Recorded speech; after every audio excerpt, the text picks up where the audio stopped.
Puji Tuhan. Waduh, puji Tuhan. Haleluya.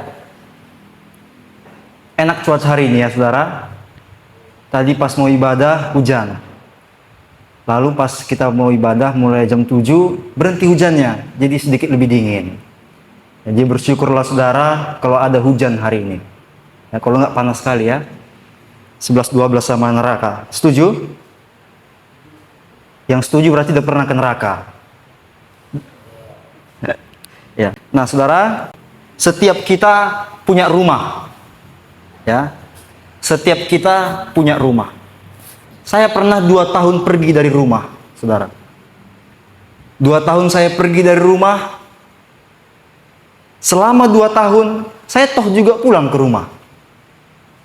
Ya, gak ada memang tempat saya berpulang kecuali rumah saya. Bukan rumah saya sih, rumah orang tua. Cuman karena aku anaknya, aku bilanglah rumah saya. Padahal orang tua kita yang berusaha untuk rumah itu. Betul ya?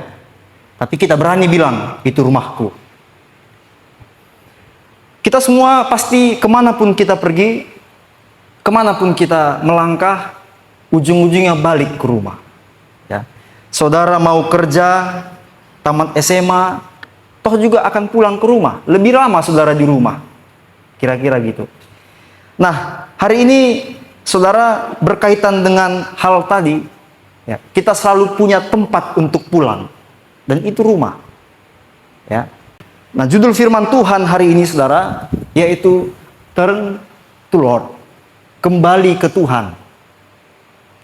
Ya, kembali ke Tuhan.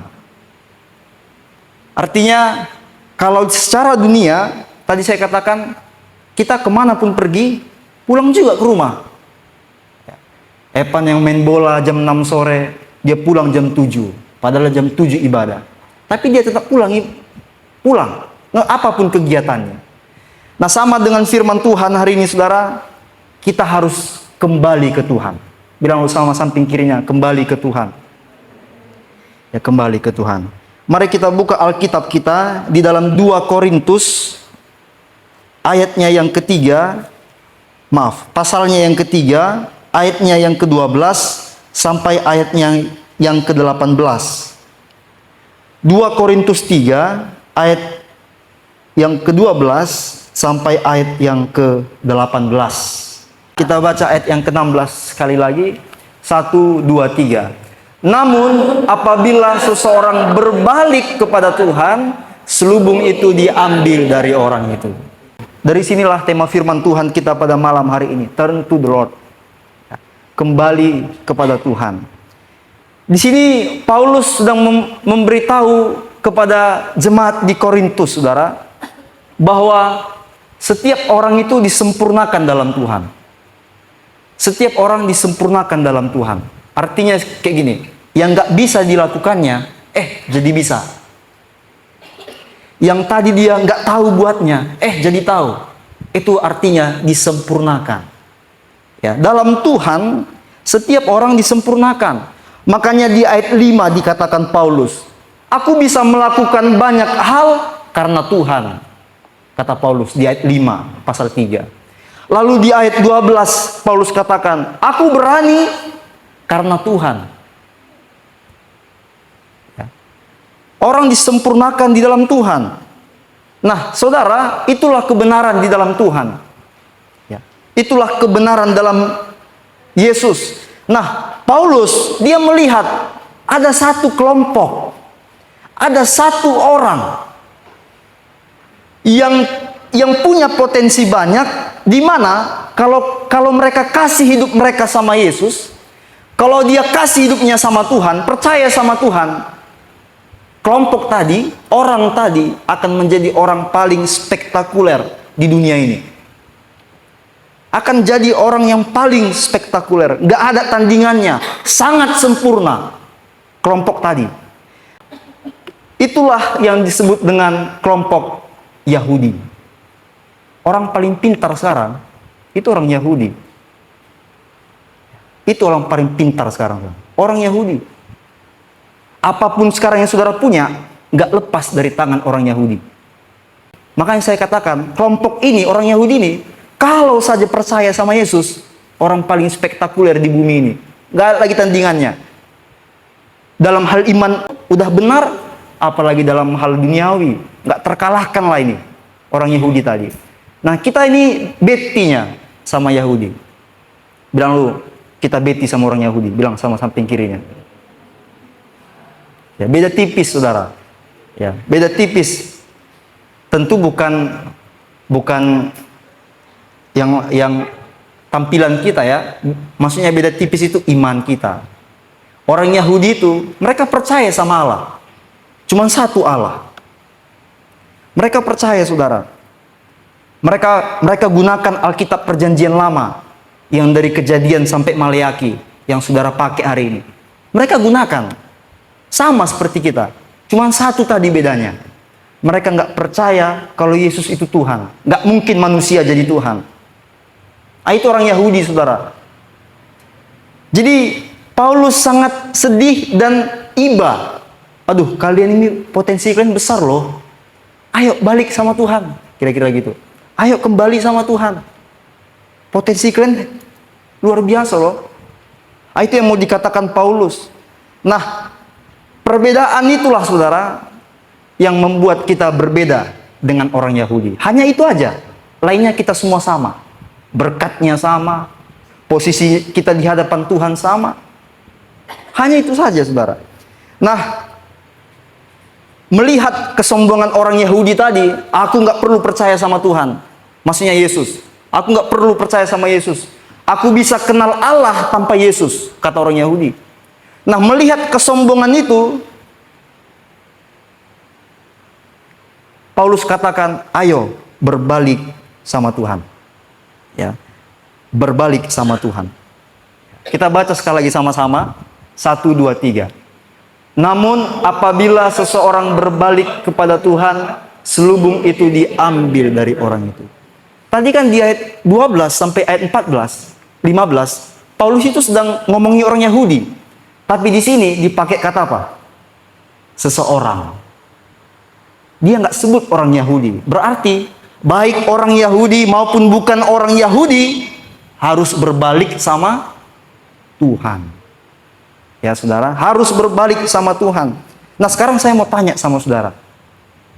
Kapan kita harus berbalik sama Tuhan? Ayo, ada yang mau menjawab? Ya. Kita harus berbalik sama Tuhan, yaitu setiap hari, saudara. Setiap waktu. Jadi bukan orang yang nggak kenal Tuhan. Hei, kau harus berbalik. Kau harus bertobat. Bukan orang yang nggak kenal Tuhan aja.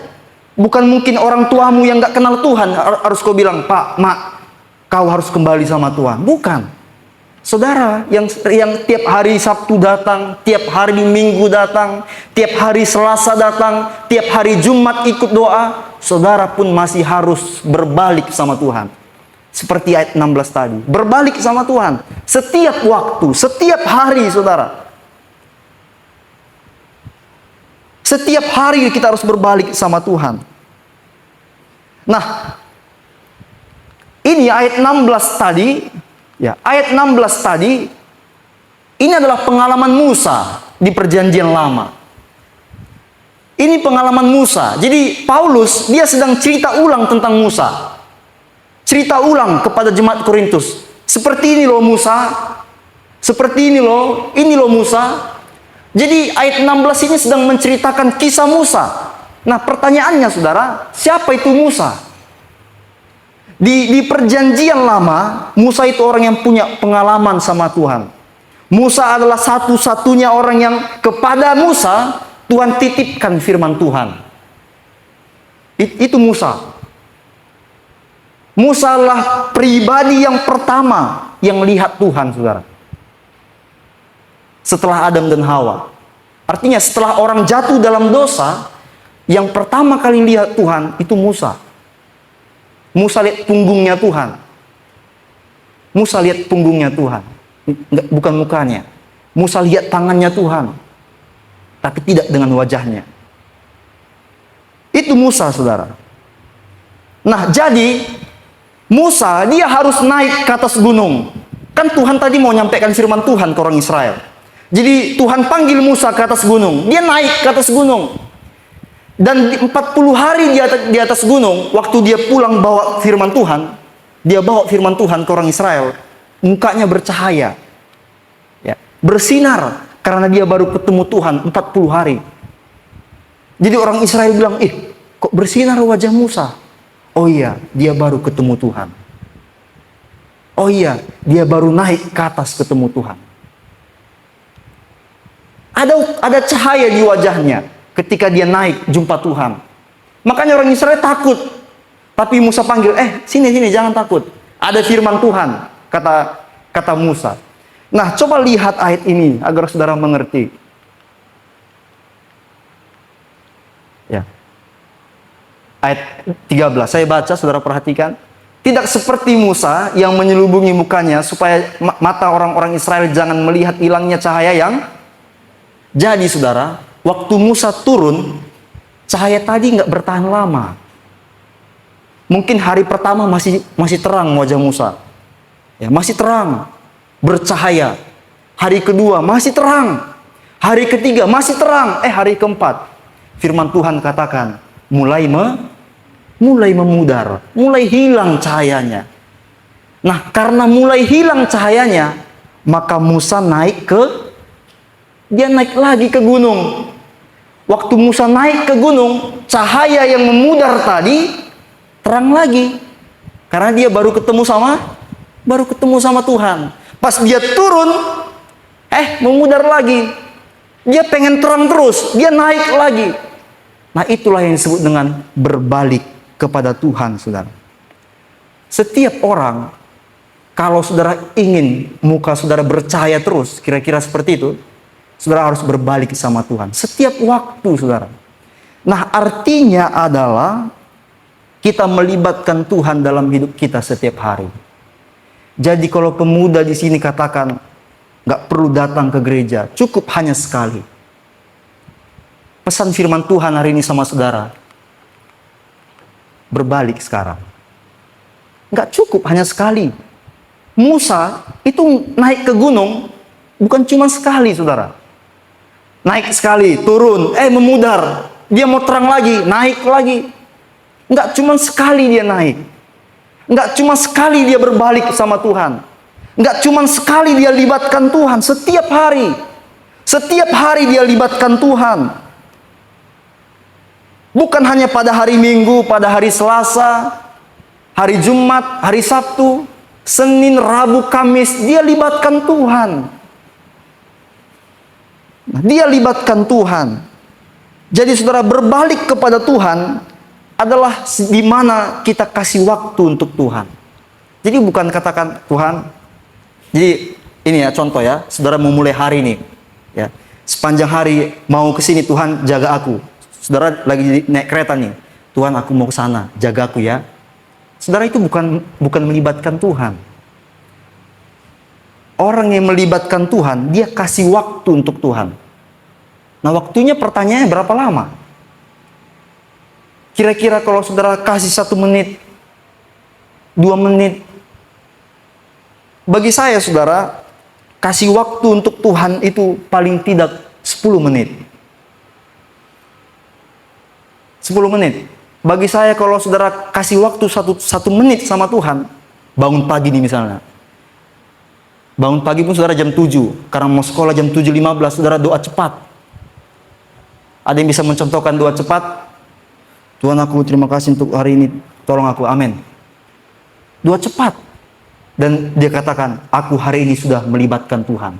Saudara nggak nyampe doa 1 menit. Terus tutup hari, karena udah ngantuk kali. Saya punya teman, saudara, dia tinggal di Pastori. Mau nanti, HP-nya nyala, orangnya tidur. Dan saya yakin dia lupa berdoa. HP-nya masih aktif, masih nyala, saudara, mungkin lupa matikannya. Maksud saya, seandainya dia tiba-tiba terbangun, aku belum berdoa. Kira-kira berapa lama doanya? Mungkin 1 menit, gak nyampe mungkin. Tuhan, terima kasih Engkau mengingatkan aku untuk doa, amin. Tidur lagi. Nah, yang mau saya ingatkan saudara, kasih tempat untuk Tuhan dalam satu hari. Itu bukan hanya berdoa, baca Alkitab. Saudara tahu baca 3 pasal satu hari itu berapa menit? Kami di pastori baca Alkitab setiap pagi, itu mau 15 menit, saudara. 3 pasal.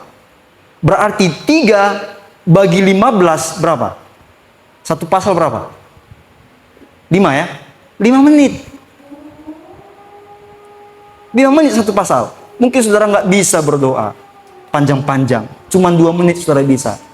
Tapi saudara bisa baca firman. Dan itu kena 5 menit. Nah itu artinya saudara melibatkan Tuhan. Kasih tempat untuk Tuhan terlibat dalam hidupmu. Nah, mengapa kita harus kasih tempat untuk Tuhan terlibat dalam hidup kita setiap hari? Atau mengapa kita harus berbalik sama Tuhan setiap hari? Yang pertama itu karena banyaknya penghalang. Banyaknya penghalang dalam hidup kita. Firman Tuhan katakan, namun apabila seseorang berbalik kepada Tuhan, selubung itu diambil dari orang itu. Selubung. Selubung itu penghalang, penutup muka. Saudara tahu anak artis yang terlibat asusila, dia tutupi mukanya. Itu selubung, saudara. Tapi masih nampak matanya. Kalau selubung, mata pun tertutup. Jadi orang jalan cuma bisa lihat ke bawah. Lihat ke depan nggak bisa. Nah itulah yang disebut dengan penghalang. Kita perlu berbalik sama Tuhan karena banyak penghalang dalam hidup kita. Ada banyak penghalang, saudara, dalam hidup kita untuk melihat masa depan. Bayangkan kalau ada selubung, saudara hanya bisa lihat ke bawah, nggak bisa lihat ke depan karena tertutup. Mungkin tertutup dengan informasi orang, mungkin tertutup dengan perkataan orang yang menyakiti hati saudara, mungkin tertutup karena tindakan orang, sehingga saudara nggak bisa maju, hanya bisa lihat ke bawah. Kalau lihat ke bawah, kira-kira bisa maju atau bisa kemana? Kalau lihat ke bawah bisa jalan. Saya bisa jalan lurus, saudara, karena hafal saya jalan ini. Jadi kalau saya kayak gini pun, saya bisa tahu kemana. Tapi coba saudara letakkan saya ke lapangan, ke Pajak Impres.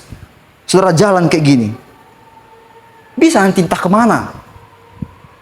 Saudara angkat, oh mak, udah di Pajus. Saudara angkat di Simpang Selayang. Padahal saudara ke Simpang aja minta diantar. Ini karena kayak tadi, udah kemana-mana perjalanan. Artinya saudara, susah kita bergerak karena banyak penghalang. Ada banyak penghalang di hadapan kita, saudara. Sehingga firman Tuhan katakan, berbaliklah. Biar Tuhan ambil penghalang itu. Berbalik. Dan itu bukan hanya 1 kali. Bukan hanya 2 kali. Bukan hanya 3 kali. Saya, saudara, pernah lihat di Instagram. Hidup kita ini kayak kita naik sepeda. Terus ada gunung. Hari Senin, pernah lihat? Hari Senin, datar. Selasa mulai naik. Rabu mulai naik. Kamis, Jumat, Minggu puncaknya.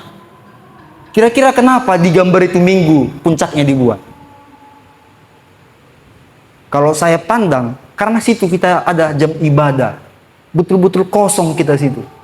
Makanya saya rasa juga secara pribadi, hari Minggu hari yang paling apa bagi saya? Membahagiakan bagi saya sebagai anak, saudara. Saya dapat uang jajan dulu ya. Dapat uang jajan. Ada banyak jualan di depan gereja ini. Artinya, bayangkan hari Minggu. Hanya hari Minggu saya tinggal pilih. Saya mau beli apa ya hari Minggu, hari ini. Pulang ibadah saya mau jajan apa ya. Datang orang semua ke gereja. Artinya hari Minggu mudah. Secara manusia mudah hari Minggu. Benar nggak? Saudara, pemuda banyak duduk sampai jam 6 sore. Kumpul di pastori. Nggak ada yang dipikirkan. Main HP terus. Karena hari libur. Tapi apa perasaan saudara hari Minggu? Terus masuk hari Senin, turun lagi di gambar tadi. Artinya sulit lagi. Karena kenapa? Hari Senin kita lupa libatkan Tuhan. Kalau Senin, Selasa, Rabu, Kamis, Jumat, Sabtu saudara libatkan Tuhan, gak ada saudara turun. Di atas terus. Seperti rasanya sedang di hari Minggu.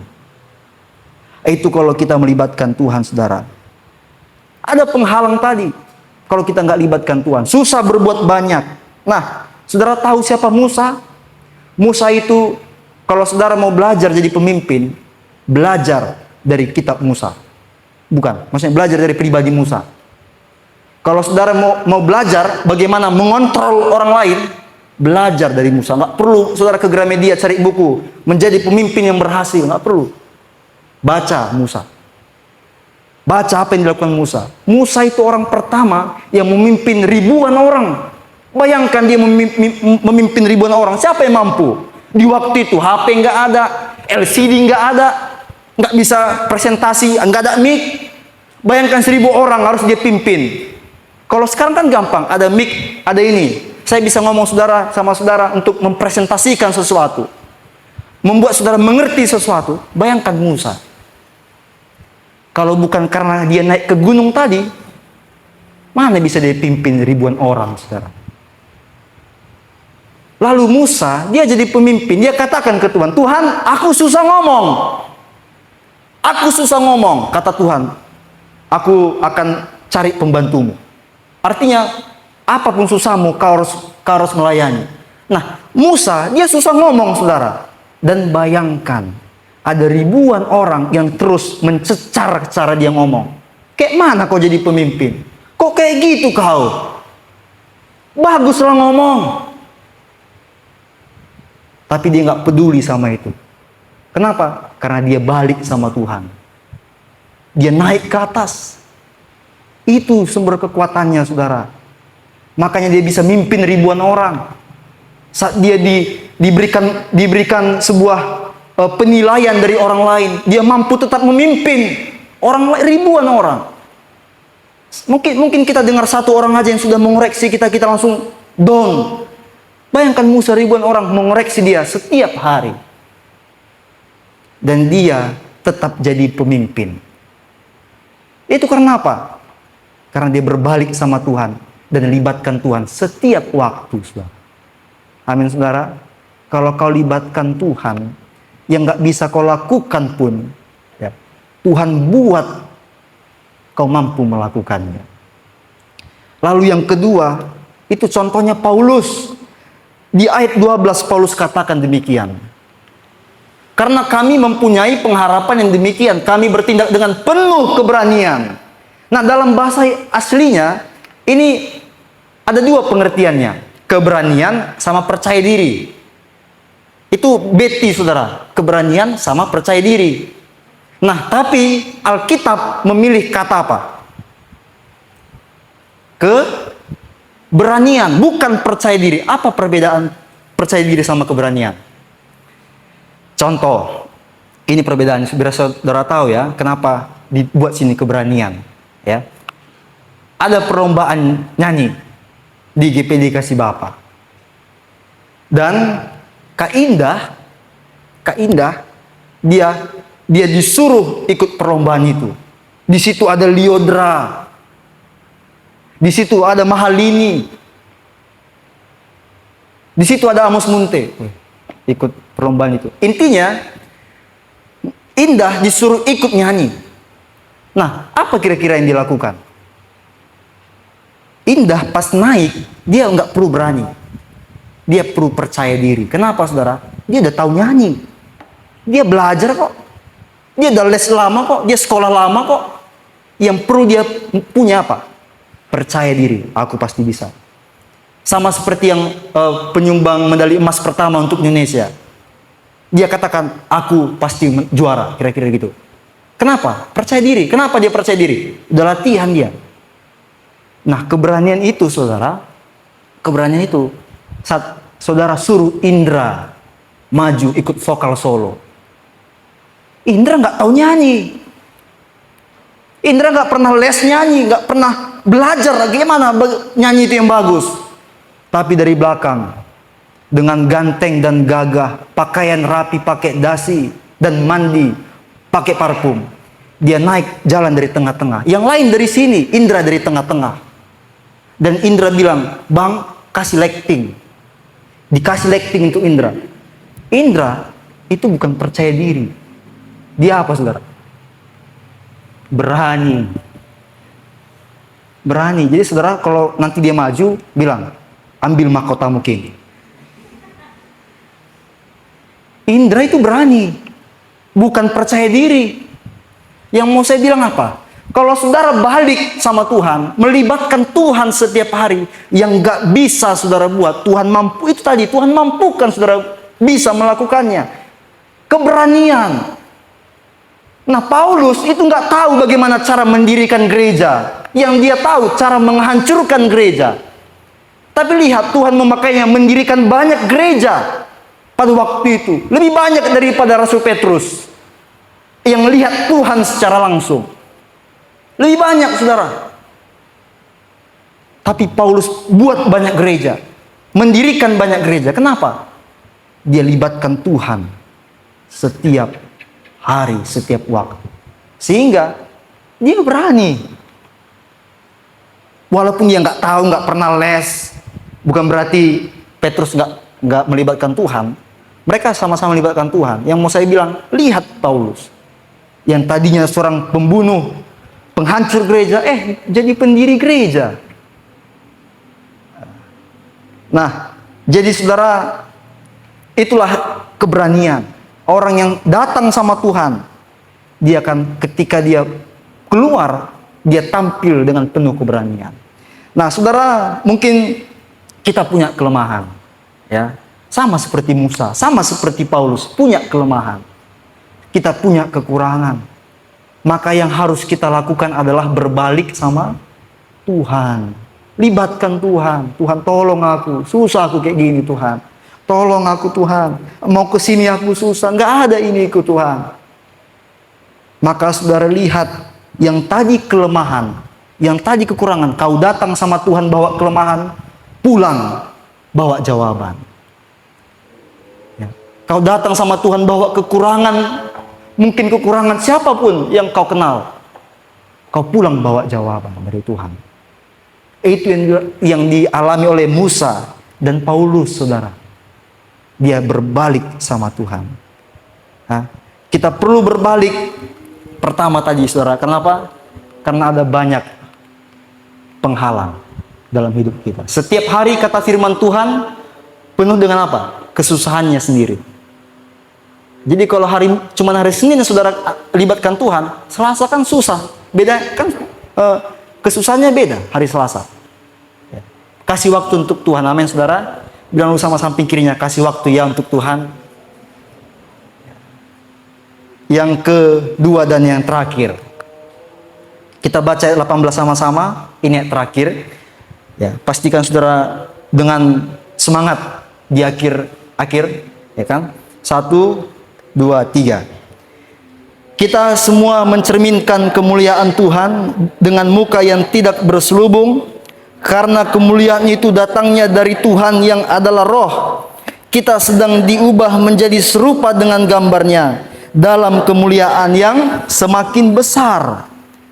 Yang kedua adalah kita sedang digambar, saudara. Sedang digambar oleh Tuhan. Kalau enggak setiap hari saudara datang berbalik sama Tuhan, takutnya enggak jadi gambarnya tadi. Kalau saudara bolos, kira-kira gitu ya, seperti kelas, saya mengilustrasikan sama saudara. Saudara bolos, nggak masuk ke kelas, takutnya gambar saudara nggak jadi. Tuhan sedang menggambar saya dan saudara. Tuhan sedang membuat saya dan saudara sebagaimana Dia tahu ini yang terbaik untuk anakku. Dia sedang kerjakan itu sampai hari ini. Jadi kalau cuma hari Senin saudara datang, hari Selasa, Rabu, Kamis, Jumat, Sabtu, Minggu saudara nggak libatkan Tuhan, kira-kira jadi apa gambarnya? Tuhan baru mau buat kepala saudara, setengah lingkaran jadi. Balik hari Minggu, lama jadinya. Nah, di sini saudara, kita sedang diubah menjadi serupa dengan gambarnya. Ini adalah sebuah karunia dari Tuhan. Mengapa saudara? Kembali lagi, Paulus di sini sedang kutip Musa. Pada waktu itu saudara, yang bisa ketemu sama Tuhan cuman Musa. Jadi orang Israel tunggu-tunggu, apa ya kata Tuhan sama si Musa ya? Apa kata Tuhan sama si Musa ya? Makanya yang bercahaya cuman wajah Musa yang cuman bercahaya. Wajah Musa yang tambah. Yang kira-kira ada lukisan baru di wajah Musa, yaitu cahaya tadi. Israel enggak. Nah, firman Tuhan katakan hari ini, kita harus berbalik sama Tuhan, karena setiap kita sedang diubah jadi gambarnya. Bukan cuman pendeta, saudara. Bukan cuman para rasul yang sedang Tuhan ubah hidupnya. Saya dan saudara juga sedang Tuhan ubah, sedang Tuhan mau gambar hidup kita. Kira-kira kalau Tuhan pandai menggambar, apa yang dia buat? Apakah seperti Duma menggambar? Ada gambar Duma di kamarnya. Tapi udah saya buang, karena saya gak tahan melihatnya. Apakah Tuhan menggambar kayak si Duma? Kita bisa datang ke Tuhan, saudara. Datang berbalik sama Tuhan, agar Tuhan mengubah hidup kita. Amin, saudara. Tuhan mengubah hidup saya dan saudara menjadi serupa dengan gambarnya. Sama seperti kata Yeremia. Kita ini kan seperti bejana yang dibentuk Tuhan. Bejana yang dibentuk Tuhan. Jadi kalau saudara sedang dibawa Tuhan ke sini, coba kira-kira ingat, apakah seperti ini gambar Tuhan? Maksud saya seperti ini. Saudara, hari Senin, contoh hari Senin, diperhadapkan dengan sesuatu. Kira-kira bertanya dulu. Seperti itu. Seperti cara saudara gambar Tuhan menghadapi sesuatu. Contoh nih, Tuhan ada di hari itu. Saudara entah ngapain. Mungkin saudara jumpa sama teman yang kata-katanya kasar misalnya. Seandainya Tuhan jumpa sama teman saudara tadi, apakah dia akan merespon yang sama dengan respon yang saudara kasih ke teman saudara? Seperti saudara kah gambar Tuhan?